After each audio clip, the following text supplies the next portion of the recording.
إن الحمد لله نحمده ونستعينه ونستغفره. نعوذ بالله من شرور أنفسنا ومن سيئات أعمالنا.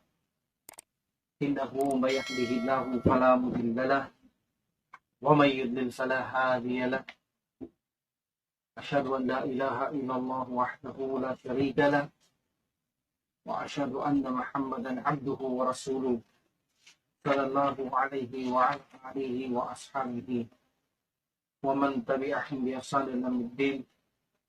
أما بعد. Assalamualaikum warahmatullahi ta'ala wabarakatuh. Alhamdulillah, pagpapatuloy natin ang sira of the Prophet Muhammad sallallahu alaihi wasallam.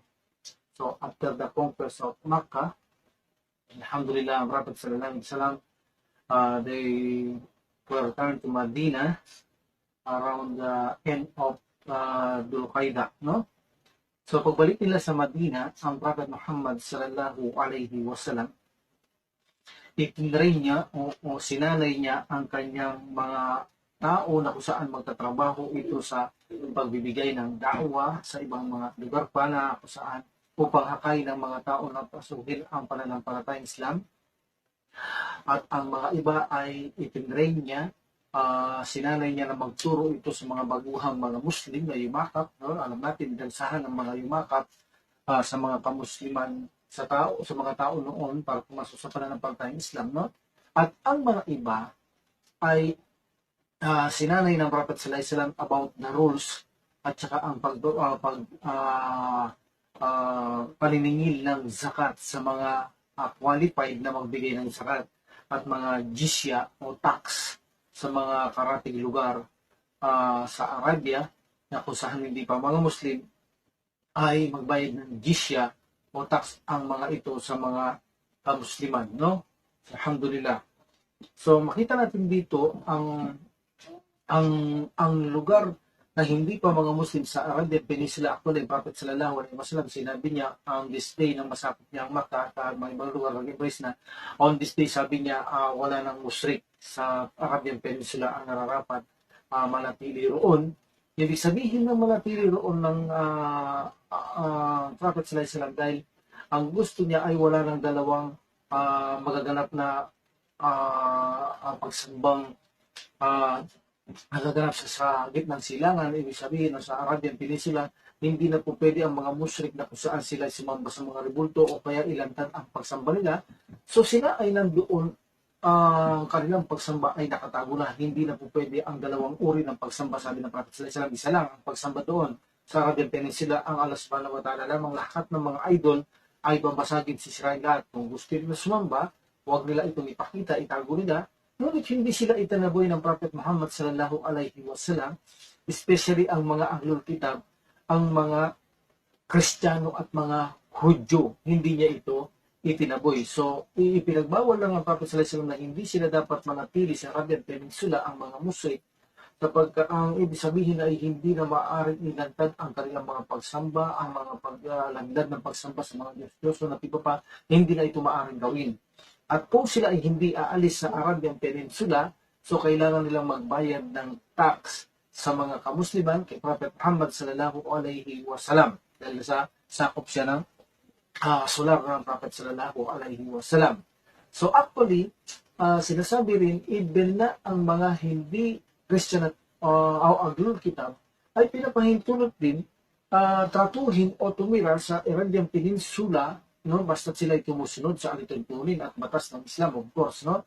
Alhamdulillah, at magbabayad sila ng jizya sapagkat nung makompare ito ni Umar bin Al-Khattab dahil sa kanyang kapanahunan ang Persia, hindi ba't sinabi niya ang mga Persia as para sa inyo sumasamba ito ng apoy, no? So sinabi niya itrato niyo rin ang mga musyrik doon, no? Na kung saan itrato ang mga musyrik doon katulad ng pagtrato nila sa Ahlul Kitab, Hudyo at Kristiyano. So ibig sabihin, hindi sila pinaalis doon sa Persia na yun, kundi tinrato sila kung paano pakikipagtrato sa mga Hudyo at Kristiyano na nagbabayad ng tax sa mga kamusliman. Ngunit of course, alam natin, hindi na pwedeng gawin yung kanilang ginagawang pagsamba, kundi ito ay itago nila hanggat sa makakaya nila, hindi pwedeng ilantad ito, no? So kailangan hindi ito nakikita ng mga kamusliman ang kanilang gawaing pagsamba na ginagawa. So nakatago ito sa walang mananatili ang pagsamba sa Arabian Peninsula sa isang uri lamang ng pagsamba. Ito ay sa Allah Subhanahu wa Ta'ala lamang. So lahat ng mga hindi Muslim, even na sa panahon natin ngayon, kung maniraan kayo sa Saudi Arabia, no, kayo hindi mga Muslim, Kristiyano, Hudyo, makikita natin yan, may mga Kristiyano, Hudyo, so nagbabayad sila ng mga tax. Hindi naman lahat ng Arabo ay sabihin natin Muslim. Mayroon din yan ng mga Kristiyano, minsan mayroon din Hudyo, so nagbabayad sila ng tax. So sila naman ay pinakatratuhan kung ano ang ipinagutos sa Islam, ngunit sila ay dapat sumunod sa pananampalatayang Islam, no? So that's why mayroong jizya dito na sinasanay ng Prophet sallallahu alaihi wasallam ang paniningil ng mga tax sa mga ito dahil hindi sila Muslim at sa kalupaan sila ng mga kamusliman. So sakop na ito lahat ng Prophet Muhammad sallallahu alaihi wasallam, alos ang buong Arabian Peninsula, at actually ito ang kauna-unang pagkakataon mayroong na naka-appoint ang Prophet sallallahu alaihi wasallam ng mga gobernador. So kailangan nila magbayad ng tax, no? Alhamdulillah, ito'y sinanay ng Prophet Muhammad sallallahu alaihi wasallam ang mga taong ito na sa iba magturo, sa iba magdawa, sa iba maningil ng jizya o maningil ng tax. So alhamdulillah, ang pinagbawal lang ng Prophet Muhammad sallallahu alaihi wasallam ang pagbibigay, ang paniningil sa mga zakat. Itinuro niya ang rules dito. So ayaw ng Prophet Muhammad sallallahu alaihi wasallam na kung saan ay tumatanggap ka ng gift kapag ikaw ay naniningil ng zakat, no? So dahil ito ay minsan nangyari, ito ang isang maniningil ng zakat ay dumating sa harapan ng Prophet sallallahu alaihi wasallam at ibinigay niya ang nasingil ng zakat. Ang zakat ito ay biniregalo sa akin. See? So sabi ng Prophet sallallahu alaihi wasallam, tumayo siya after he praised and glorify Allah Subhanahu wa Ta'ala. Ang deliver siya ng sermon, sabi niya, what's the matter? Anong nangyari sa mga pinag-uutos ko sa mga tagapagsingil ng zakat o jizya? Kapagtingin sa mga tagapagsingil ng zakat, sabi ng Prophet Muhammad sallallahu alaihi wasallam, no? Ako'y sumusumpa sa may tangan ng aking kaluluwa, sabi niya, wala sa inyo ang nararapat na kung saan mag-collect ng mga zakat, na kung saan hindi sila darating sa araw ng paghuhukom, na kung saan dahil ginagawa ninyo ang sinasabing ito ang sa inyo, ito ang zakat, ito ay iregalo sa akin. Sumpa man sa may tangan ng aking kaluluwa na hindi kayo darating sa araw ng paghuhukom maliban sa daladala ninyo. Halimbawa, ang inyong sinasabing tinanggap na regalo, daladala ninyo sa inyong leeg. Ang kamelyo na ito, abang ungol ito, tinatawag ang ungol ng kamelyo na ito na ruga. At ang iba naman, sabi niya na Prophet sallallahu alaihi wasallam, kung ang dala ninyo ay baka, ay daladala ninyo ito sa inyong leeg at umuungol ito na tinatawag na khunwar ang kanyang sounds. At kung ito ay tupa, ay umuungol ito, daladala nyo sa inyong leeg, na kung saan ito ay tinatawag na tayar. So, hanggang sabi ng narrator at nakita namin, hanggang sa makita namin ang puting armpit o kilikili ng Prophet Muhammad sallallahu alaihi wasallam at nagsasabi at nagsasumamo sa nasbantala, ya Allah, na iparating ko ya Allah ang mensahe, na iparating ko na ang mensahe, no? So ang sino mang nagtatrabaho ng tagapagsingil ng zakat, no? Inapoint siya. Then, ang pagkuha niya sa mga ito, sa kanyang mga sinisingil ng zakat, ay itinuturing ito na gulul. Ito ay isang uri ng pangunguha, stealing sa mga zakat, na kung saan ang gulul, ito ay isang kayamanan ng tao na kinuha niya sa digmaan. Like for example, digmaan ito, no, bago pa ipamahagi ang spoilwar, kumuha na siya. So ang tagapagsingil ng zakat ay tinuturing din na ito ay nakagawa ng gulol kapag siya ay gumagawa ng ganito. Ito ay binibigay ng zakat, ito ay regalo sa akin. At ang gulol na ito, isa itong napakalaking kasalanan sa pananampalatayang Islam. So sino man ang inapoint na tagapagsingil ng zakat ay hindi siya dapat tumatanggap ng regalo. No, hindi siya dapat tumatanggap ng regalo, kundi kunin lamang kung ano ang dapat ibayad ng zakat. Especially itong sinasabing ito'y binibigay sa iyo na zakat, ito ay binigay na regalo sa akin, ngayon pala ito'y kinuha sa zakat. So ito ay tinatawag na panguumit o pangunguha na kinukonsiderang gulol, na ito ay napakalaking kasalanan, no? Alhamdulillah. Sa mga inapoint na mga ng Prophet Muhammad sallallahu alaihi wasallam, na tagapagsingil ng zakat. Isa na rito ay tinatawag na si Buraidah bin Ibn al-Husayb, o sinasabing ito si Yasib ibn Husayn, na ipinadala sila ng Prophet Muhammad sallallahu alaihi wasallam upang maningil ng zakat at jizya o sa Aslam at saka Gifar. Ang iba naman ay si Uyayna bin Hisin sa Bani Tanim. Ibig sabihin ba, iba-ibang lugar sila na nakatutok sa Bani Tanim. Itong si Uyayna bin Hisin. Si Abad bin Bishir al-Asali, siya ay sa Sulaim at saka Muzayna. At si Rafi bin Mukhayt, ito ay nakatutok sa Juhayna. Si Amir bin al-Asa, Bani Paraza, at Dahak bin Sufyan, Bani Kilab. Bashir bin Sufyan, siya ay nakatutok sa Bani Ka'ab.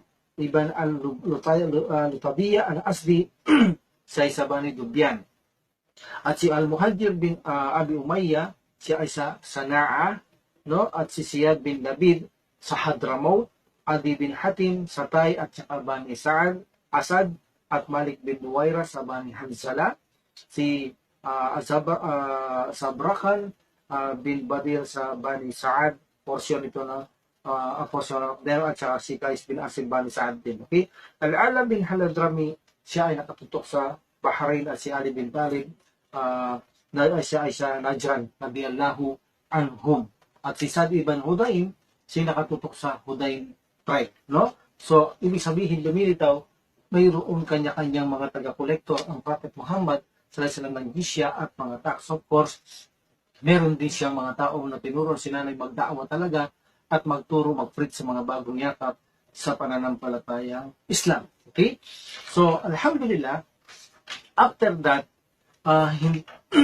marami din platoons ang Prophet Muhammad sallallahu alaihi wasallam ang iba-ibang ipinadala niya bago sumapit ang Battle of Tabuk. So mayroong mga kasaysayan na kung saan unahin natin ang kasaysayan na kung saan sa panahon ng Hunain, no, up to Taif, ipinadala ng Prophet Muhammad sallallahu alaihi wasallam noon. Balikan natin ito, ang unit ni At-Tufail ibn Amir, na kung saan sila noon ay nasa Hunain ang Prophet Muhammad sallallahu alaihi wasallam. So isinay niya ito si Tufail ibn Amir kung saan sa Dil Khilafa Dil Kaflain, at kung saan mayroong doon idol na kung saan pag-aari ni Ibn Humama ad-Dawsi, kung saan ang mga ito ay wasakin ang mga idolo, sapagkat pinawawasakan ng Prophet sallallahu alaihi wasallam buong Arabian Peninsula ang mga idolo nito, sapagkat wala nang maaari pang sambahin maliban sa Allah subhanahu wa ta'ala sa Arabian Peninsula. So lahat ng mga idolo ito ay babasagin. So ipinadala niya dito ang unit, ang mga kasamaan din ni At-Tufail ibn Amir sa lugar na ito, no? Upang sa ganun ay wasakin ang idolo na ito na pag-aari ni Ibn Humama ad-Dawsi, no? At itong si At-Tufail, ang kanyang mga kasamahan ay sinabihan sila ng Prophet Muhammad sallallahu alaihi wasallam na wasakin na ang mga idolo doon, at kung maaari ay bumalik agad-agad sila para makatulong sa mga kamusliman sa paglusog nila pag sila kaysa Taif. At ito naman ay naganap, successful at kompletong-kompleto ang mission ni At-Tufail at kanyang mga kasamahan. Unang ginawa nila ay pinagbabasag nila ang mga idolo at sa kanila pinagsusunog ang mga ito, at sila ay nagbalik kasama ang kanyang mga kasamahan. Almost 400 person ang kanyang mga kasamaan papunta sa Taif. Na-reach nila ang Taif 4 days pagkatapos makarating doon ng Prophet Muhammad sallallahu alaihi wasallam. Isa sa importante dito na kasaysayan ay ang pangyayari kay Ka'b bin Zuhair, na si Ka'b bin Zuhair. Itong si Ka'b bin Zuhair, ang pagyakap niya, ang pag-embrace niya sa pananampalatayang Islam. Itong si Ka'b bin Zuhair, na kung saan anak siya ni Zuhair ibn Abi Salma, na kung saan kapatid niya si Bujair bin Zuhair ibn Abi Salma. So, itong si Ka'b bin Zuhair, anak siya ni Zuhair, na kung saan kilalang kilala si Zuhair. Actually, hindi niya nakita ang Prophet Muhammad sallallahu alaihi wasallam ng kanilang ama na si Zuhair bin Abi Salma, no, siya ay ikinikilala ito ay author ng Mu'allaqat Sabai, no, siya ay yung famous author na makikilala niyo ang kanilang ama doon sa sinabit sa Kaaba. Ito yon, no, siya ang pinaka-famous author doon sa Mu'allaqat Sabai, no, the 7 hanging poems. So kasama ito si Zuhair na kanyang ama ni Kab, no. So at pagkatapos nito, of course, si Kab ang almost pumalit sa kanyang katanyagan sa pagiging poet, no? Ito si Kab. So, ibig sabihin, sa panahon ngayon, actually, marami ang poetry noon at marami ang execute, pinatay sa Mecca, sa mga poetry na kung saan na nagbigay ng mga maahanghang na salita sa Prophet sallallahu alaihi wasallam, mga iba't ibang pananakit at malalaswang salita na kung saan ito ay na-execute sa conquest of Makkah. Of course, mayroong dalawa tayong nakaraan na sinabing sila nag-repent at tinanggap ito, si Abdullah Az-Zabari at saka si Abu Sufyan ibn al-Harith, ang kasim ng Prophet Muhammad sallallahu alaihi wasallam, sila ay napatawad. So, itong si Kab bin Zuhair, isa rin ito sa gumawa ng mga mahahapdi at maahanghang na poet sa kay Prophet Muhammad sallallahu alaihi wasallam. Ito'y kilala ang kanyang pangalan ng mga kamusliman, ngunit hindi kilala ang kanyang mukha, sapagkat ito ay hindi naman nakatira sa Mecca, no? Hindi ito nakatira sa Mecca. That's why hindi siya kilala ang kanyang mukha, kundi kilala siya sa kanyang pangalan. So nang makonquest ang Makkah, ang kanyang kapatid na si Bujair bin Zuhair ibn Abi Salma, ito ay nag-embrace at sinulatan niya ito dahil alam niya rin ang kaso niya kay Prophet sallallahu alaihi wasallam, ito si Kab bin Zuhair. Sinulatan niya ang kanyang kapatid na sinasabi niya na ang Makkah ay na-conquest na ng Propeta Muhammad sallallahu alaihi wasallam at ng kanyang mga kasamahan.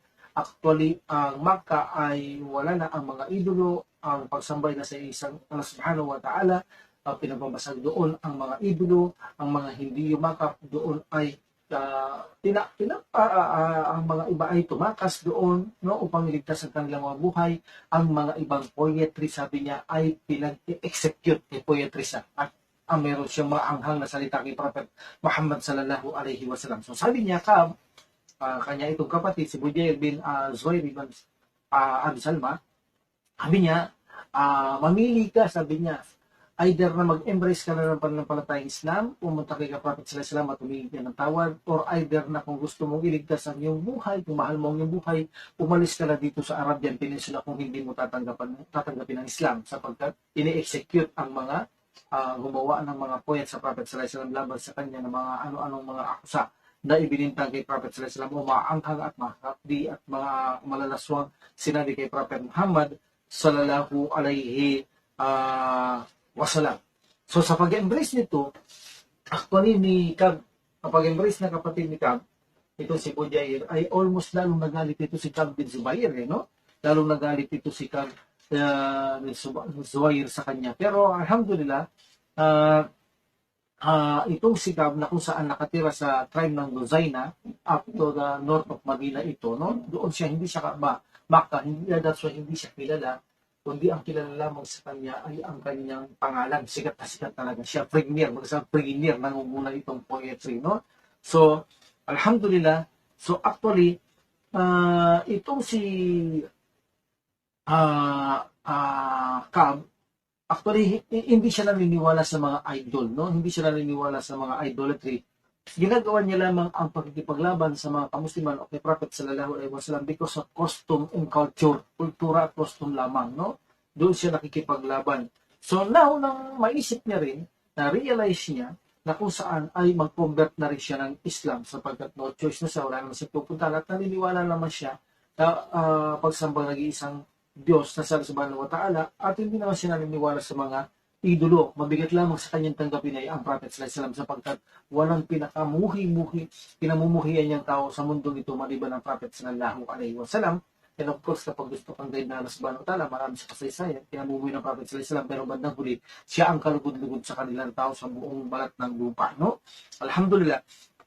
So, na-realize niya, gusto niya na itong yakapin ang pananampalatayang Islam, so that's why pumunta siya sa Madina, at pumunta siya sa doon sa isang hindi kilalang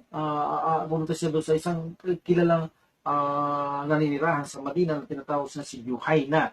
At doon siya nanirahan at hindi niya muna pinasabi sa niya, ilihim mo muna bukas after Fajr, bukas ng umaga, dalhin mo ako kay Prophet Muhammad sallallahu alaihi wasallam. No?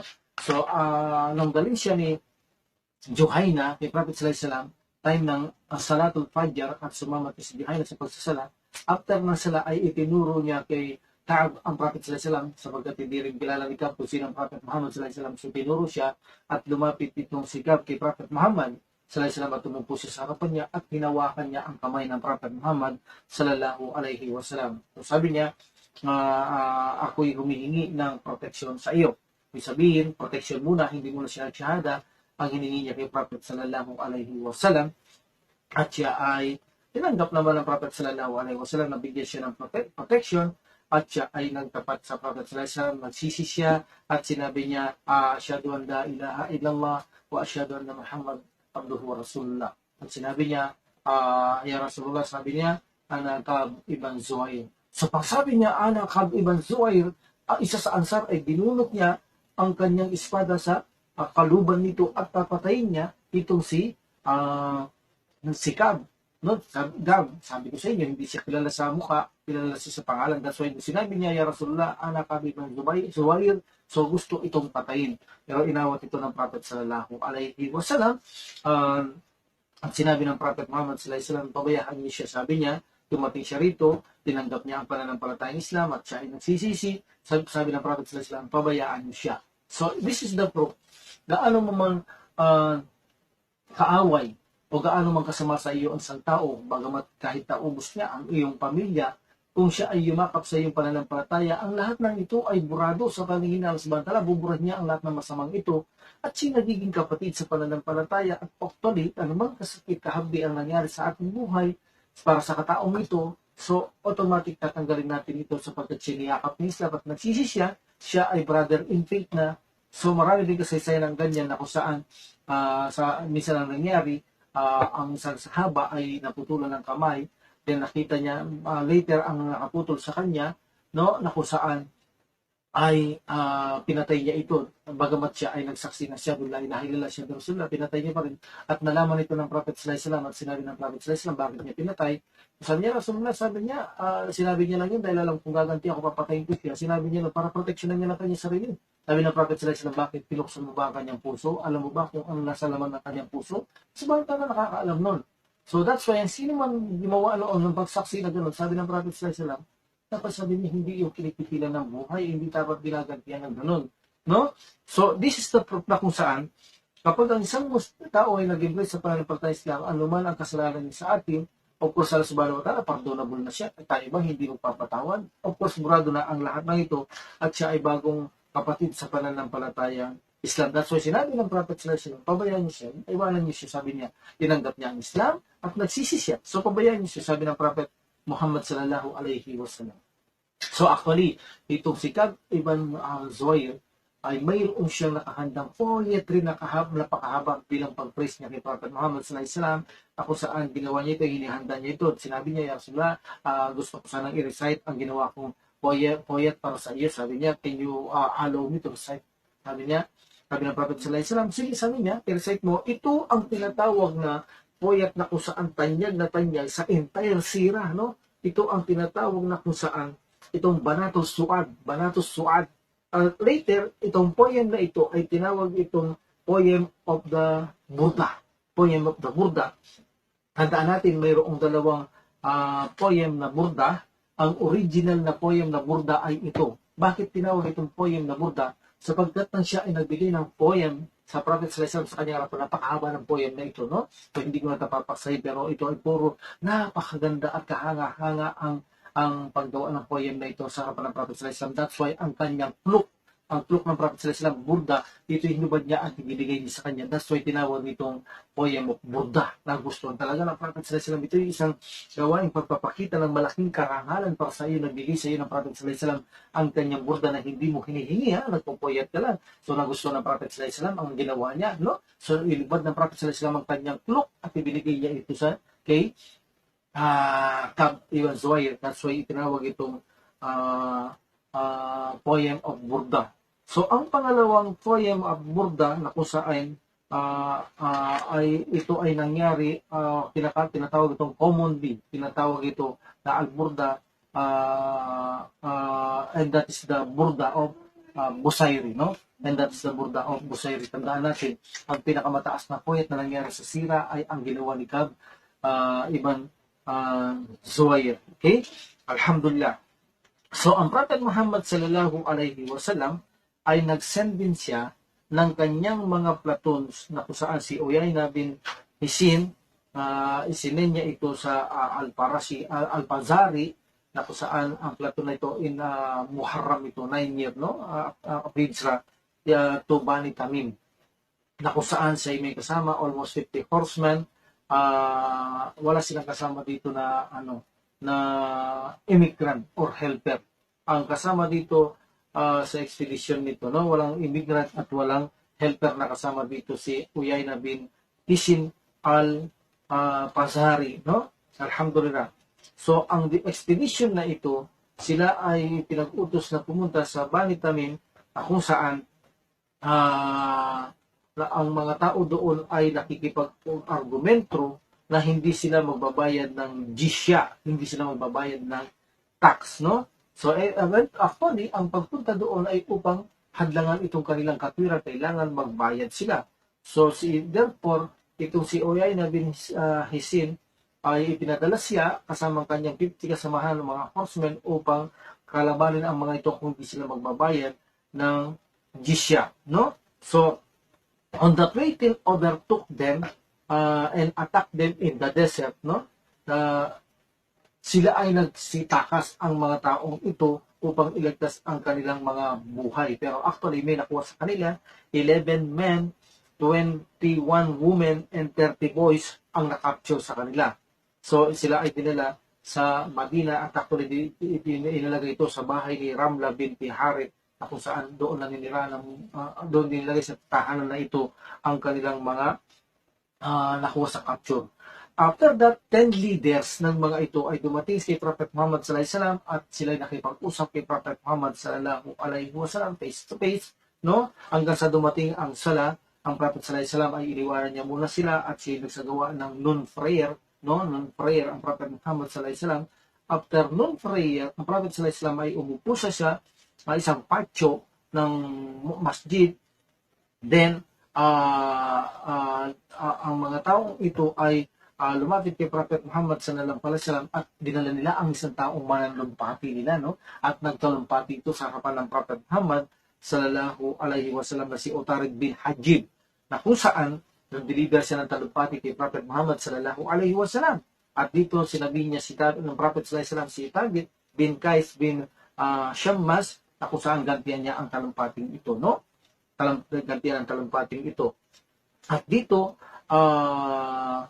dinala nila ulit ang isang tagapaggawa ng poet Makata na ang pangalan niya ay si Zabrakan bin Badir, na kung saan nag-recite siya ng mayroong kahambugan at pagmamataas, pagmamayabang itong magaling ito na pagpupoyet sa harapan ng Prophet sallallahu alaihi wasallam. So tinawag ng Prophet sallallahu alaihi wasallam si Hasan bin Sabit at in-reply niya itong poet na ito, no? So hanggang sa matapos itong ganitong sagutan in poet sa mga mananalumpati, itong si Al-Aqra bin Habis, kasamahan nila, mga 10 leader na dumating kay Prophet sallallahu alaihi wasallam ay nagsabi, no, ang kanilang sabi ng mananalumpati ay higit na magaling sa mga mananalumpati natin. Itong kanilang gumawa ng Makata, nagsabi ng Makata, higit na magaling sa ating Makata. Samantalang tayo ang pinaka-the-best sa ganitong sitwasyon, pero nagdaig tayo ng mga ito. On the spot ay niyakap nila ang pananampalatayang Islam ng mga taong ito at alhamdulillah, ibinalik lahat sa kanila ng Prophet Muhammad sallallahu alaihi wasallam ang dapat ibalik sa kanila sapagkat sila ay yumakap na sa pananampalatayang Islam. Alhamdulillah. So, another platoon na pinadala ng Prophet Muhammad sallallahu alaihi wasallam ay itong platoon na kung saan pinamunuan ni Qutbah bin Amir, na kung saan ay to spot kung saan magpunta sila, tinatawag na Katsam in Tabala, na kung saan ito ay flat ng land na not far, hindi malayo mula sa Turba, no? That sin Sapar 9 after Hijra, isinugod sila dito ng Prophet Muhammad sallallahu alaihi wasallam, 20 men, only 10 camels ang kanilang sinasakyan. Ibig sabihin, 10 camel, tagdala-dalawa, dahil 20 sila, no? So, kaya naman ginagawa nila, naglalakad, alternative ang pagsakay, 10 sila lakad, 10 sasakay, 10 lalakad, sasakay ulit, exchange sila, alternative, o minsan kung pagod na talaga, dalawa, no? Alhamdulillah. So, itong si Qutbah na sinugo ng Prophet sallallahu alaihi wasallam, ni-rate nila at nakipaglaban sila ng talagang ng buong bagsik at tapang, no, sa mga kaaway nila hanggang sa mapatay nila ang ilan at masugatan nila. So the Muslim nagbalik sila sa Madina, nadala ang mga kamelyo, ang mga babae, ang mga tupa, dala ito ng mga Muslim sa Madina. Of course, ang mga ito, disiplina sa mga tao ay magbigay ng disya sa ayaw at kumakalaban sa mga kamusliman, no? Actually, pinadala din ng Prophet Muhammad sallallahu alaihi wasallam sa mission na ito si Dahak bin Sufyan al-Kilabi to Bani Kilab in Rabi' Awal in the year 9 after Hijra. Ang kanyang mission ay was sent to Bani Kilab to call them to embrace Islam. So sila ay nag-refuse at gusto pa nila makipaglaban sa mga kamusliman. Alhamdulillah, pinagbigyan sila ng mga kamusliman hanggang sa sila ay ma-defeat. At actually, isa lang tao ang napatay sa kanila ng mga kamusliman, no? Alhamdulillah. So one of the expedition, 300 men expedition of Al-Aqama bin Mujazzis al-Mudlaji in Jeddah ito, no? So in Jeddah, ibig sabihin ito sa pampang ng dagat ng Jeddah in Rabi al-Akhir, no? Rabi al-Akhir. So ang expedition nito to fight against some of the men from Al-Habasha, ibig sabihin from Habishonia of Ethiopia, na kung saan sila ay nag-ipon sa pampang ng dagat ng Jeddah, no? Hanggang sa sila ay ang mga taong ito kasi ay nagsasanay o ginagawa nila ang mga piracy sa pampang ng dagat na yaan. Naging trabaho nila ay naging pirata sila sa karagatan, sa dagat. That's why ito, disiplina upang adlangan ng gawain ito. Kung hindi sila bayakap sa Islam, titigil. So sila ay, of course, makikipaglaban ang mga kamusliman, no? So until na ito ay marating ng mga kamusliman, ngunit narinig nila ang pagdating ng mga kamusliman, so iniwan nila ang lugar na ito ng mga piratang ito, iniwan nila ang lugar na ito. So alhamdulillah, bumalik ang mga sahaba na kung saan hindi nila natagpuan ang mga piratang ito, no? So the unit na isinugo din ng Prophet Muhammad sallallahu alaihi wasallam itong si Abdullah ibn Hudaypah, asyang Asahmi, no? Asahmi, they call it unit of Ansar, no? They call it the unit of Ansar. So isinuri siya ni Ali radhiyallahu an na kung saan ipinadala ang sa isang unit na ito, hindi nabanggit ang kanyang pangalan, no? Pero ito ay isang Ansar na kung saan isinagi ng Prophet sallallahu alaihi wasallam sa kanila na sundin nila ang kanilang amir na itong Ansar na ito, no? Pero hindi nabanggit ang kanyang pangalan. And for some reason, hindi rin nabanggit ng narration at ng mga narration kung anong dahilan kung bakit nagalit siya sa mga kanyang tamang kasamaan ng mga kamusliman, no? Isa dito ang malinaw na sinasabi na hindi raw siya sinusunod. That's why nagalit siya. Hindi ba sinabi ng Prophet Muhammad sallallahu alaihi wasallam na sundin niyo ako? So nagpakuha siya ng kahoy at sinunod siya ng mga tao. Then pagkatapos makakuha ng kahoy ang mga tao ito, pinasunog niya ito, malaki sunog ito, at pinag-uutusan niya ang mga kasamahan niya na pumasok sa apoy. See? So alos ang mga sahaba ay gusto nang pumasok sa apoy, ngunit nagsalita ang isa, sabi niya, pumasok ako ng Islam upang makaligtas ako sa apoy, then ngayon papasok ako sa apoy. So alos gusto na lang pumasok dahil sa pagsunod lang yaon sa namumuno. So, now, hanggang sa mamatay, itong apoy na ito, nagalit na naman itong leader nila, walang pumasok na isa. Then hanggang sa makarating ito kay Prophet Muhammad sallallahu alaihi wasallam, ang pangyayaring ito, sabi ng Prophet sallallahu alaihi wasallam sa kanila nung itanong ito, kung pumasok lamang kayo sa apoy na yon, hindi na kayo makalalabas hanggang araw ng pag-uukom. Sabi ng Prophet sallallahu alaihi wasallam, ang pagsunod ay tanging sa al-ma'ruf lamang. Ang pagsunod ay tanging sa al-ma'ruf, ibig sabihin sa mga mabuti lamang o sa ito sa nasa batas ng Islamic law. So paano pa sila makalalabas doon? Ang gagawin nila ay pagpapakamatay, suicide. So ito ay bawal o haram sa pananampalatay Islam. So that's why sinabi ng Prophet sallallahu alaihi wasallam, kung ginawa niyo lamang yun, hindi na kayo makalalabas, sabi ng Prophet Muhammad sallallahu alaihi wasallam, until the day of the resurrection. No? Dahil ang gagawin ninyo ay pagpapakamatay. No? Alhamdulillah. Then, ang Prophet Muhammad sallallahu alaihi wasallam ay nag-send din siya ng unit na kung saan ito'y pinamumuhan ni Jarir ibn Abdullah al-Bajali, na kung saan sinabi ng Prophet sallallahu alaihi wasallam one day sa kanya, sabi niya, gusto mo ba akong bigyan ng kasiyahan? Sabi niya, yes ya Rasulullah, sabi niya, tungkol sa kasamaan nitong mga khalasa, sabi niya, yes, naam ya Rasulullah, sabi niya. So, dito ay pina-assemble niya ng tao, pinatipon niya ng tao itong si Jarir, at inutusan ng Prophet Muhammad sallallahu alaihi wasallam almost 150 riders ang kasamaan niya dito. Ang kanyang mga kasamaan ay people of Ahmas, no? Ahmas. Ito ang kanyang mga kasamaan na kung saan ito'y magagaling sa pakikipagdigmaan, na kung saan tinatawag itong mga killer riders. Habang nakasakay ng mga kabayo ito, magagaling ito sa kabayuan, even na walang hawak, even na tumatayo ito. So magagaling sila. Hindi katulad ni Jarir. Abay, hindi ito marunong halos sumakay ng kabayo.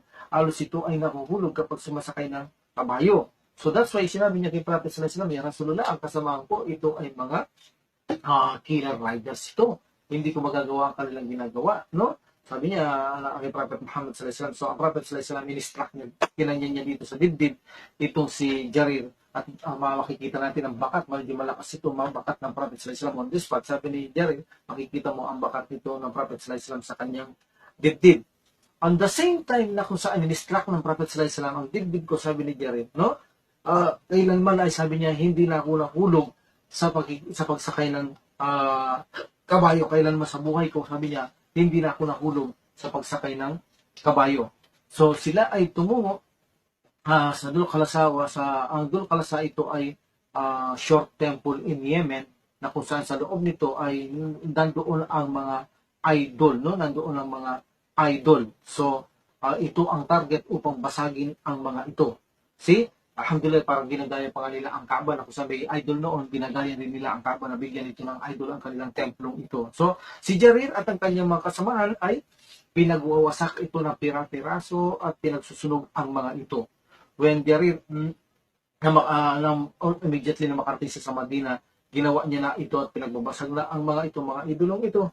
At itong si Jarir, actually doon may practice doon na ginagawang tinatawag na al-azlam Yung kapag, di ba, kapag sila magdidesisyon, ang kahit sa Mecca noon, pana o ano pa man, doon bato Bato ang ginagamit nila pag gusto nila magdesisyon, ginagamit nila, humahanap sila ng kasagutan sa tatlong bato. Ang isang bato, yes, ang isang bato, no, ang isang wala. Halimbawa, sabihin mo, ako ba ay aalis sa panahon ito? So may ginagamit siyang al-azlam, no? So pag dito ang nabunot niya, halimbawa, no, hindi siya alis. Kung sinabi niya yes, alis siya. See? So, gumagawa sila ng mga ganong pamaihin, no? So, ito ay ganilang kaugalihan din doon sa lugar na iyon. So, dito ay may nakapagsabi sa taong ito na may gumagawa noon ng isa na ganyan, na al-Azlam, humihingi siya ng refuge sa mga batong ito kung anong gagawin niya. So, sabi niya, nandyan ang propeta, sabi ng tao, sabi niya, kapag nadatnag ka ng ganyan, papatayin ganyan. So, hindi niya pinakinggan ito, ang taong ito. So, that's why, nang si Jarir ay nakita niya nakatayo sa kanyang tabi, so sabi ni Jarir, dahil sa kanya, babasagin mo ba ang, sabi niya, titigilan mo ba yan? See? O at basagin ang mga idolong ito, o aking kitang titigilan ng liig. So itong taong ito, on the spot, siya ay nagsyahadat, binasag niya ang mga idolo, at tinigilan niya na ang gawa, ang pamamahihin na ito. Alhamdulillah. So, destroy lahat ang mga idolo doon sa lugar na iyon, ang mga bato doon, binasag lahat ito, at si Jarir ay nagpadala ng isang emissary sa Prophet Muhammad sallallahu alaihi wasallam na pinaabot na complete ang kanilang mission. Alhamdulillah, kompleto ang kanilang mission, successful ang kanilang mission, no? So actually itong itong inutusan niya, okay, of course ang kanyang kasama ay mga Banu Ahmas. Itong inutusan niya siya ay si Abu Arta'a. So na makarating ito kay Prophet Muhammad sallallahu alaihi wasallam, sinabi niya ang buong pangyari ni Abu Aqta'a na sila nagtagumpay, nagawa nila ang mission. Alhamdulillah. No, at ito ang Prophet Muhammad sallallahu alaihi wasallam ay nagdua sa Allah subhanahu wa ta'ala na pagpalain niya ang mga ngabayong ito ng mga Banu Ahmas, no? Kasama na itong si Jared, of course, 5 times, can you imagine, 5 times niyang inulit ang Prophet sallallahu alaihi wasallam ang duang ito, no? 5 times niyang inulit ang dua na ito. Alhamdulillah. So one of the most important na pangyayari ay ang kay Ali bin Abi Talib, no? Radhiyallahu an, na kung saan to demolish the Al-Qulus, na kung saan mayroong doong idol belong to Thai tribe that was in Rabi Awal 9 years after Hijrah, no? So pinadala siya ng Prophet Muhammad sallallahu alaihi wasallam, may kasama siya almost 150 men, na kung saan 100 of them were on camels and 50 100 sa kanila nakasakay ng kamelyo, at ang 50 sa kanila ay sa kabayuan, at may dala silang actually dito na black flag, no? At white banner. So black and white banner. So nang sila ay makarating, when they raided the Mahallat Hatim, na kung saan dinemolish nila ang idol dito sa pamamagitan ng pagbasag, at itong si Adi bin Ibn Hatim. Actually, itong si Adi ibn Hatim, ang kanyang ama na si Hatim bin Tai, no? Bin Tai, na tinawag Tai tribe. Actually, mapagbigay itong kanyang magulang, itong kanyang ama. Itong si Adi, baliktad ang ugali ng kanilang ama, no? Ang ama niya ay matulingin. Itong si Adi, iba, baliktad ng mamatay ng ama niya. So, siya na nakamana, itong si Adi, no? Ito ay baliktad sa ugali ng kanyang ama. Napakabuti ng kanyang ama. Ito naman ay si Adi ay masama itong tao. At siya ay pinuno. Of course, sila ay pinuno sa lugar na itong Thai tribe, no? So, sa battle na ito ay naging warok buti ang kanyang sister, no? So, iniwanan niya ito Tumakas siya. Nadala siya ng tupa, kamelyo, kung saan na madadala niya, at tumakas siya. Itong si Adi, ito ay Kristiyano. Of course, like Christian siya, ay paaari siyang magpakukup siya mga like for example in Roma, kaya siya ay tumakbo ito sa Asyam, no? Dahil Kristiyano ito. So ang sister ni Adi bin Hatim, na kung saan ay naging prison of war ng mga kamuslim na dinala ito sa Madina, no? So dinala ito sa Madina. At actually, makakita din ng mga Muslim dito 3 armors at saka 3 swords, no? Alhamdulillah. On the way back, distribute nila ang mga spoil war na ito, no? So alhamdulillah, until na sila ay makarating sa Madina, itong sister ng Prophet Muhammad, sister ni Adi bin Hatim ay palaging sinasabi niya kay Prophet sallallahu alaihi wasallam, sabi niya, maging mahabag ka naman, mahabag ka sa akin, sabi niya kay Prophet Muhammad sallallahu alaihi wasallam. Sabi niya, ang aking kapatid na lalaki, sabi niya, ay nawala na, dinayasan ako, iniwanan ako, ang aking ama ay patay na, sabi niya, ako rin ay may edad na, sabi niya, maawa ka naman, maging maawa ka naman sa akin.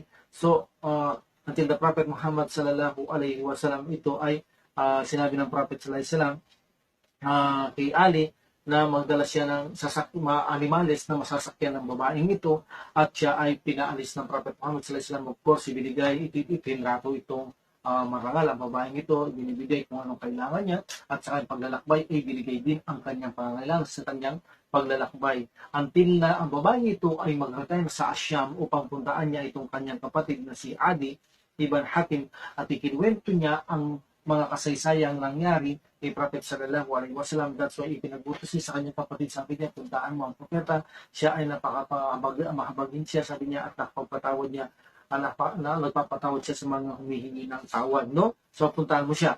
So dito na puntahan na inaisipan ni Adi na siya ay puntahan niya ang Prophet Muhammad sallallahu alaihi wasallam. So pinuntahan niya ang Prophet Muhammad sallallahu alaihi wasallam, i-seek protection ng Prophet Muhammad sallallahu alaihi wasallam, at alhamdulillah, binigyan siya ng visa ng Prophet sallallahu alaihi wasallam na wala makakagalaw sa kanya. Then ang Prophet sallallahu alaihi wasallam as soon na sila ay nag-usap ni Adi, ang Prophet sallallahu alaihi wasallam ay pinuri niya Allah subhanahu wa ta'ala, no, at nilulhati na Allah subhanahu wa ta'ala. Ito ang estilo ng Prophet sallallahu alaihi wasallam bago siya nagsisimula. Hindi niya nakakalimutan pinupuri Allah subhanahu wa ta'ala at nilulhati. That's why ang mga Muslim, makikita niyo pag nagmamaswara, no, makikita niyo palagi silang magpupraise muna sa Allah subhanahu wa ta'ala, magbigay salawat kay Prophet Muhammad sallallahu alaihi wasallam, no, tapos i-close nila. Ito ay pamamaraan at sunna ng Prophet Muhammad sallallahu alaihi wasallam. So sabi niya, siguro sabi niya, Adi, kaya ka tumakas, sabi niya, sa pagkikipagdigmaang yun, sabi ng Prophet sallallahu alaihi wasallam, upang hindi mo marinig ang salitang la ilaha illallah o hindi mo gustong bigkas ito, no? Sabi niya kay Adi ng Prophet Muhammad sallallahu alaihi wasallam, no? Sabi niya, Nabi ng Prophet sallallahu alaihi wasallam, Budyo Kristiyano, meron ka pa bang alam, sabi niya, na higit na dakila sa Allah subhanahu wa ta'ala? Sabi niya kay Adi. Sabi niya, no, so bakit hindi ka pumasok sa Islam? Sabi niya, no, mayroon na akong relihiyon, hindi ko kailangan ng relihiyon mo. Ang relihiyon ko ay higit na alam ko ang aking relihiyon, ang relihiyong Christian. So sabi ng Prophet Muhammad sallallahu alaihi wasallam, alam mo ba, sabi niya, na higit kong alam ang relihiyon mo kaysa sa iyo? Sabi niya kay Adi ng Prophet Muhammad sallallahu alaihi wasallam, ito'y da'wa, ha? Makikita niyo yung estilo ng da'wa ng Prophet sallallahu alaihi wasallam. One of the technique, sinabi niya, hindi mo ba alam, sabi niya, na higit kong alam ang iyong relihiyon kaysa sa iyong pagkakaalam mo sa relihiyon mo. Of course, alam niya kung sino si Isa alayhi salam, alam niya ang revelasyon. So ganun tayo magdawa, alam natin sa mga tao, alam natin sa mga Christian, ang higit sa kanila ang revelasyon nila ay alam natin, no? So pwede natin sabihin, paano ako magmumuslim? Sabi niya, may relihiyon na ako. Pwede natin sabihin, alam mo ba, sabi mo, sabihin mo sa taong ito na higit kong alam ang iyong relihiyon sa pagkaunawa mo sa relihiyon, higit kong nalalaman ang iyong relihiyon. May posibilidad na ito ay magtanong o makinig siya sa iyo kapag ito interesting, ha? Alam mo pala, o magtanong siya sa iyo ngayon. So ito yung sinabi ng Prophet sallallahu alaihi wasallam, sabi niya, like for example, sinubukan niya si Adi, sabi niya, hindi ba, sabi niya, ikaw ay namumuno? Sabi niya, oo, sabi niya, hindi ba, sabi niya, magagawa mong kunin ang 1/4 na kabuhayan na kinikita ng mga tao sa inyo? Sabi niya, oo, hindi ba ito pinagbabawal sa inyo? So napahiya si Adi, hindi siya kumitibok dahil ito ay alam niya, bawal, pero alam ito ng Prophet sallallahu alaihi wasallam. So sa ganito ay nahalata niya na ang Prophet sallallahu alaihi wasallam, sabi niya, ay ito ay propeta nga ito, no? Sa bagamat nung naglalakad siya papunta sa Prophet sallallahu alaihi wasallam, iniisip niya doon dalawa ng posibilidad na siya ay maaring propeta o siya kaya ay hari lamang o magiging hari lamang, no? So dito ay nakikita niya hindi pagkahari ang kanyang pamumuno ay kundi talaga pagkapropeta. That's why nang ito ay hawakan ng Prophet sallallahu alaihi wasallam upang dalhin sa kanyang tahanan ng Prophet sallallahu alaihi wasallam, mayroon silang nakasalubong na kung saan humingi ng tulong ang taong ito. Sa tagal na nakatuyo ng Prophet sallallahu alaihi wasallam, di man umupo, kinakausap niya ang humingi ng tulong until finally naibigay sa ang taong ito ang kanyang pangangailangan at may dumating ulit na kung saan dinadain niya ang mga highway robbery, no, ng taong ito na kung saan ay tutulungan ito ng Prophet sallallahu alaihi wasallam. So naisip dito ni Adi ibn Hatim, ang propeta ay hindi paghahari. Dahil nakikita niya, tinutulungan niya ito, nakatayo ang tao, nakatayo din siya, hindi nag-iistilong hari, no? Ang buhay niya, itinataya niya, humihingi ng tulong sa mga highway robber na ito, buhay niya, itinataya niya para sa mga tao humihingi ng tulong. Ganun ba yung hari? Hindi, nag-uutos ng hari, hindi mo makakausap ang basta gano'n ng mga hari. So, inisip mo, Adi, iba natin, hindi ito ang istilong hari sa kingdom, o karangalan o pamahalaan ang kanyang habol sa mundo. Ito yung nagpapatunay na ang taong ito ay propeta nga ito. Sabi ni Adi ibn Hatim. So, nanggalin ito ni Prophet Muhammad sallallahu alaihi wasallam, no? Sa kanyang tahanan, pinaupo niya, itong si Adi, pinuha niya ang mat ng Prophet sallallahu alaihi wasallam. Sabi niya, umaupo ka, sabi niya. So, nakita ni Adi na isa lang ang mat sa tahanan yung ng Prophet sallallahu alaihi wasallam. No, sabi niya, ikaw na umupo, sabi niya kay Prophet. No, sabi niya, ikaw umupo. Until na umupo itong si Adi ibn Hatim at nagsalita ang Prophet sallallahu alaihi wasallam. Sabi niya, I think, sabi niya, iniisip mo siguro, sabi niya, na kung bakit hindi ka iwayakap ng Islam dahil ang mga kamusliman ay mahihirap, ano. Actually, makikita mo rin ang mga kamusliman, sila ay, tingin mo ay mahihina, ano, sabi niya. Bagamat sabi ito ng Prophet sallallahu alaihi wasallam, ay binira sa kanyang puso ito ang ganitong paniniwala ni Adi ibn Hatim, sinabi ng Prophet sallallahu alaihi wasallam. Sabi niya, bagamat sila ay mahihina o mahihirap sa iyong tingin, ngunit sila ay may takot sa Allah subhanahu wa ta'ala. Darating ang panahon, sabi niya kay Adi ibn Hatim, na kung saan sinabi ng Prophet Muhammad sallallahu alaihi wasallam, na kung saan magkakaroon ka ng buhay pahintulutan ng Allah subhanahu wa ta'ala, makikita mo ang isang babae na kung saan siya ay naglalakbay sa kanyang kamelyo niya from Hira hanggang sa Kaaba magsagawa siya ng tawaf doon. Wala siyang kinakatakutan maliban ng Allah subhanahu wa ta'ala. So, ibig sabihin, hindi mahalaga ang mahirap, hindi mahalagang walang kayamanan, ang mahalaga ay takot sa Allah subhanahu wa ta'ala. Yun ang aking kasamaan, wala silang kinakatakutan. Maliban ng Allah subhanahu wa ta'ala, hindi sila natatakot sa ano pa mang bagay. Itong babaeng ito, nadaan siya ng napakalayo pang lalakbay, mga nandoon ng mga mababangis na hayop o ano pa mang maaaring tuminsala sa kanya, hindi niya kinakatakutan ito. Ang Allah subhanahu wa ta'ala ang kinakatakutan. So darating ang araw, sabi niya, kung bibigyan ang buhay ng Allah subhanahu wa ta'ala, makikita mo yan.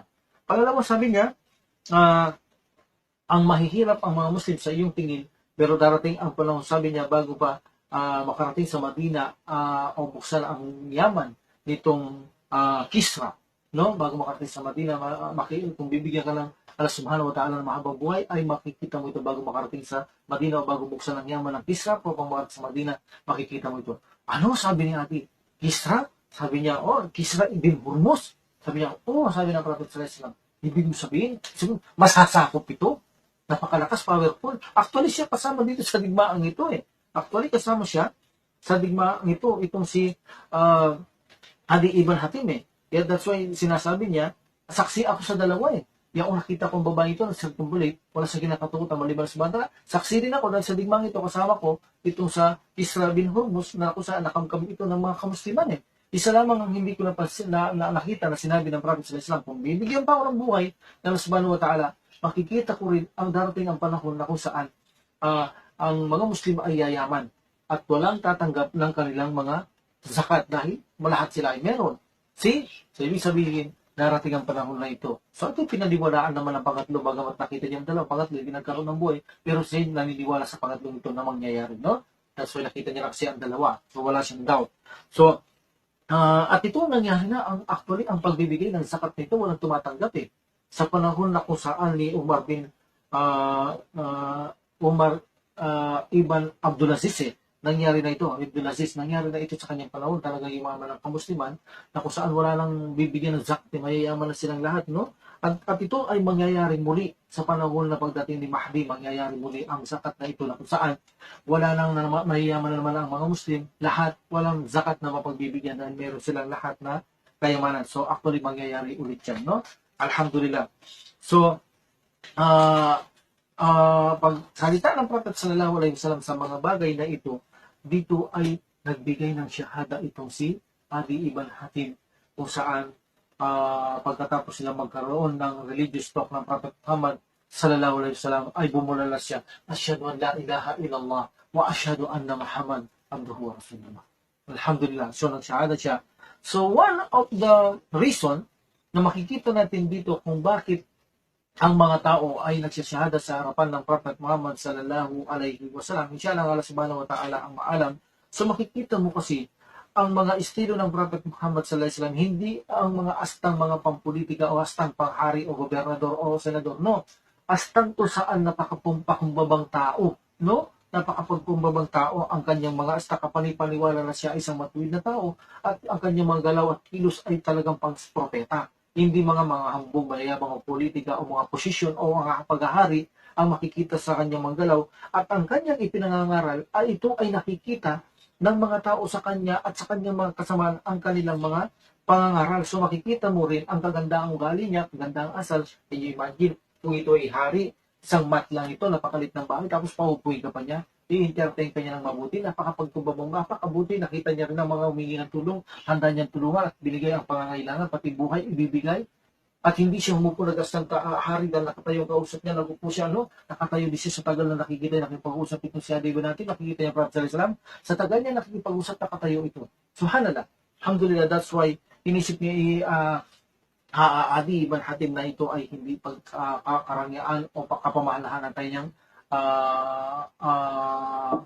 target ng Prophet sallallahu alaihi wasallam. That's why nandito siya, kundi talaga ang Islam ang kanyang pinalalaganap, no? Ang pagkilala sa Allah subhanahu wa ta'ala. Kaya as soon na lahat nakita niya ito, naririnig niya ang Prophet sallallahu alaihi wasallam, magandang pag-uugali, ay niyakap niya ang pananampalatayang Islam. At one of them na naging reason din, alam natin ang Prophet sallallahu alaihi wasallam, hinit niya rin ang right na kung saan yaong hindi pagsunod ni Hadi, iba natin sa relihiyon ng pananampalataya Islam, no? Ipiniliwanag nito na impress siya sa pagpapaliwanag ng Prophet Muhammad sallallahu alaihi wasallam. Hindi siya nasasaktan sa sinasabi ng Prophet sallallahu alaihi wasallam, kundi yung napaka-inam, napakahusay na pagbibigay ng da'wa ng Prophet sallallahu alaihi wasallam. Kita mo dito ang da'wa no? The way ng da'wa ng Prophet sallallahu alaihi wasallam sa pangyayaring ito, no? Napakagaling, napakahusay ng kanyang pagdadawa pagdating sa pananampalataya Islam sa harapan ng mga tao.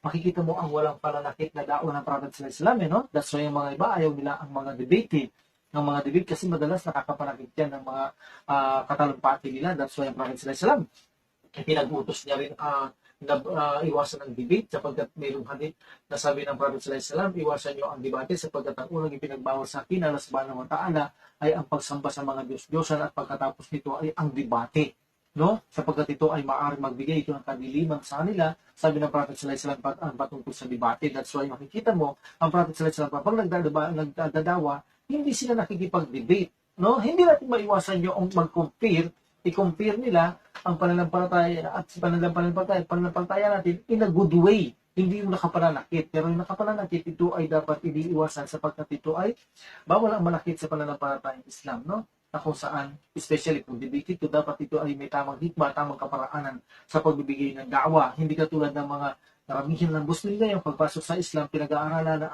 ang debate. Hindi nila pinag-aaralan ng Islam, kundi ang debate, ang kanilang panto, ang kanilang takbo, dito ka nag-embrace dahil sa ganitong debate. No, kapag ikaw ay pumasok sa Islam, nasa Islam ka, hindi mo responsibilidad ang magda'wa mo o da'wa muna.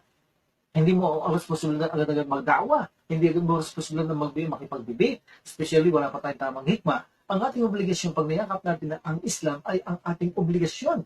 Kung makikipag-debate tayo na makikipag-debate, hindi man natin alam ang rules ng wudu, hindi natin alam ang kondisyon ng wudu, hindi natin alam ang mga kondisyon ng salat. So paano tayo magtatagumpay? Even na milyon-milyon ang nagsihada sa pamintod na si Balotara, ginawa tayong daan upang mag-embrace ang mga taong ito. Kung ang ating mga sala ay hindi tanggap, o ang ating mga akida ay hindi natin alam, depektibo paglabas sa Islam. So anong pakinabang ng mga nag-embrace nito sa iyo?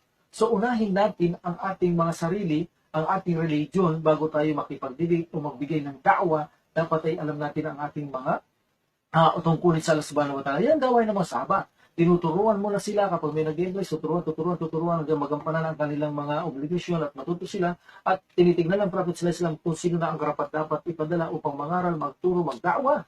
Hindi yung tira lang tayo ng tira. Hindi natin alam pala ang mga dawa din natin ay mga mali, nakapanakit lang tayo ng tao, nakapanlilibak lang tayo, hindi natin na-respeto ang kanilang mga, like for example, sinasabi ng Prophet sallallahu alaihi wasallam, ya Rasulullah, sabi na ang mga Hudyo o mga Kristiyan sumasamba ng ganito, respect them. Sabi ng Prophet sallallahu alaihi wasallam, respect them, yan ang kanilang paniniwala. So paano natin gagampanan ng pagrespeto? Minsan nililibak nga natin, pati pagsamba, di pinagbabawal din. Bandang huli, ang Allah subhanahu wa ta'ala ang nililibak naman dahil sa ating ka-ignorante sa pagbibigay ng dawa. Allah subhanahu wa ta'ala ang siyang nililibak na ngayon ng taong kausap natin. So, ang tungkulin ng isang Muslim, kapag siya pumasok sa pananampalatayang Islam, tungkulin niyang alamin muna ang kanyang reliyon. Hindi niya tungkulin na alamin niya kung paano ang debate, paano ang magda'wa agad-agad. Ang tungkulin niya ay pag-aralan niya ang kanyang reliyon upang sa ganun ay pagkatapos niya mag-aralan, magampanan niya ang obligasyon, alam niya gawin ito, ang kanyang mga mahal sa buhay ay ipaabot ang da'wa. No? Hindi yung pagpasok ay da'wa na tayo agad. So maraming mistake ang mangyayari sa atin dahil wala pa tayong knowledge sa pananampalatayang Islam at tungkol sa da'wa. That's why, unahin muna natin ang pag-aaral sa ating relihiyon, lalo na, I advise myself, at lalo na sa nakikita ko sa Facebook, napakaraming umuulan ng talagang da'wa. Pagkatapos sasabihin ko, sabi ko, mag-usap kami ng pagmalapit ng loob sa kapatid, I advise you, brother, alam mo na ba ang pagbasa ng Quran? Sabi niya, brother, hindi pa. Even na isang letra, wala pa bro, subhanallah. Imagine, magbibigay ka ng da'wa, hindi mo pala alam ang Quran, may isang letra. So paano mo mababasa ang revelasyon sa iyo? Na kung saan revelasyon ng subhanahu wa ta'ala, hindi mo natin babasa sa kanyang original.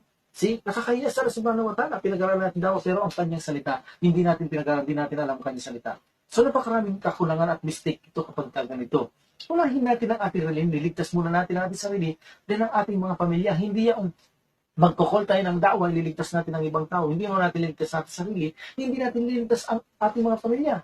Si, ya ayyuhalladhina amanu qu anfusakum wa ahlikum nara wa quduhan nas wal hijara. O kayong mga mananampalataya, ayyuhalladhina amanu qu anfusakum, ligtas mo muna ang sarili at yung pamilya. Hindi yun obligasyon natin, yun ang obligasyon sarili at pamilya. Hindi obligasyon ng ibang tao, unahin natin bago ang ating sarili at pamilya. No, marami ngayon, nagdadawa, ligtas dito, ligtas ang ibang tao, ligtas. Pero siya walang kabalak-balak, ipasok ang kanyang sarili sa paraisip ng kanyang pamilya dahil napapabayaan niya kanyang pamilya, napapabayaan niya kanyang sarili sa pag-aaral sa Islam, wala din siyang alam, hindi niya alam ang tama at mali, pero ang tao, diba, inaakay niya pumasok sa paraiso, samantalang sarili at kanyang pamilya, inaakay niya, hindi papasok sa paraiso. Subhanallah, that's a mistake. No? So, alhamdulillah. So, dapat talaga mahusay din ang pagbibigay ng da'wa natin sa mga tao, especially iwasan natin makapalakit. Ang Prophet sallallahu alaihi wasallam, makikita nyo, hindi siya nakakapalakit ng pagdada'wa, no? Pagkabat, nagko-compare siya. No, makikita nyo dito, may comparative dito. Sabi niya, masigit kung alam ang relihiyon mo kasi sa iyong paniniwala sa iyong relihiyon. Pero that is true at hindi masakit mahanghang pakinggan ito. That is true. Para mapaniwalaan lang siya na isang propeta. So kung gusto natin makipag-comparative, bagamat kung tutuusin ay maaari iwasan natin ang pakinggan comparative, ipahayagan lang natin ang tauhid, mas mainam to ang Quran. So bagamat gusto niyo yon, hindi natin maiwasan. So, iwasan natin ang makapalakit tayo ng kapwa at makipag-comparison kayo yung may tamang-tamang hikmah, may tamang-tamang kaalaman. Pag-aralan mo na ito, no? Alhamdulillah. So, at kapag ang diskarte ng Prophet sallallahu alaihi wasallam, nakikita niya ang tao na gusto niya, minsan nakikita natin sa gilid sa galaw, para sumasang-ay na nag-aangrin, kasi nga alas bata, nakaano pa rin. Pero ang Prophet sallallahu alaihi wasallam, kapag nakikita niya na siya, parang nakikita niya, gusto niya mag-embrace ang tao, no? At naniniwala na sa kanyang pagka-propeta, no? Alhamdulillah, nagdi-discuss siya ng mga parang ang mga tao ayaw niya yumakap sa mga Islam dahil inaakalala ang mga Muslim kasama ko mahihirap, no? Sila'y mahihina, no? Pero hindi nila alam, bagamat mahihina, mahihirap, pero isa ang makikita mo sa kanilang puso. Wala silang katakutan maliban ang Subhanahu wa Ta'ala. So, ganun magbigay ng Subhanahu wa Ta'ala, no? So, ito ay isang pampaakit, pamukaw sa kanilang puso. Pero totoo ito. Mga way talaga, napakagaling ng mga way ng da'wa ng Prophet Muhammad sallallahu alaihi wasallam. Alhamdulillah, no? So, ito ang da'wa ni Prophet Muhammad sallallahu alaihi wasallam na kung saan makikita natin ang kanyang way of da'wa, isa sa kasaysayan dito kay Adi Ibn Khatib na kung saan makakapulot tayo ng mga estilo ng da'wa ng Prophet sallallahu alaihi wasallam. Ang gustong-gusto ko ditong da'wa ng Prophet sallallahu alaihi wasallam ay yung sinasabi niya kapag nagdadawa siya, mayroon na akong relihiyon ang reliyon ko, dito na lang ako, higit ko naiintindihan ito. No? Sabi ng Prophet sallallahu alaihi wasallam, ang iyong reliyon ay higit kong alam kaysa sa iyong sinasabing higit mong alam o reliyon. Higit kong alam din, magbibigay siya ng katanungan eh. Magtetest siya.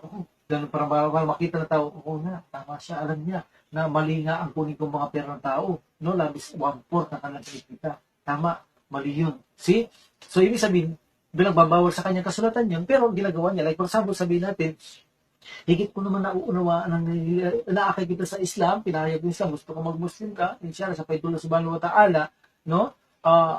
Sabi niya, dito na lang ako, higit ko alam to, naintindihan ko itong relihiyon ko. Minsan naman sinasabi tao, dito nga, hindi ko pa naintindihan relihiyon ko, pulilipat naman ako dyan. So, pwede na sabihin, higit kong alam ang relihiyon mo, kasi sinasabi mo, alam mo relihiyon mo, higit ko itong alam. Then, bibigyan niya ng test, hindi ba kayo pinapahintulutan ng kumain ng baboy?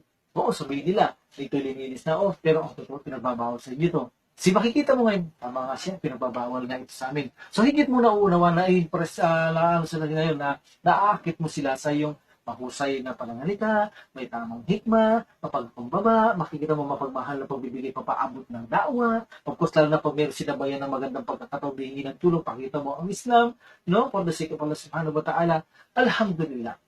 Alhamdulillah. So, ito ang pamamaraan lamang na ilan ng pamamaraan ng Prophet Muhammad sallallahu alaihi wasallam, no? Alhamdulillah. So, after that, sa panahong ito, actually, sa pagkaas para sa ino, no?